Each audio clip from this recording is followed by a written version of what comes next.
ரொம்ப நாளா டெய்லி எப்ப பார்த்தாலும் அந்த பொண்ணே வேலை செய்யுது அந்த பொண்ணுக்கு நீங்க ஊட்டி விட வேண்டியதானே இருந்தாங்க. ஊட்டி எல்லாம் விட முடியாது சரியா.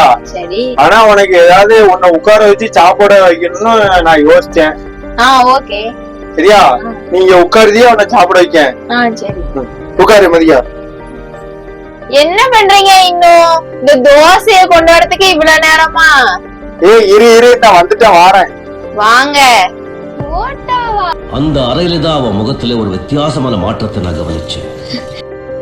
புரோட்டா இருக்கீங்க சொல்ல புரோட்டா வாங்கிட்டு சாடி சாடி எப்படி இருக்குன்னு சொல்லு. சிக்கன்லாம் உனக்காண்டி தான் வாங்கிட்டு இருக்கேன். நல்லா இருக்கு, சூப்பரா இருக்கு. சிக்கன் சாரு அடி அடி காமி கேமரா காமி நான் வாங்கி கொடுத்தேன்னு தெரியுங்களா. ஓகேவா?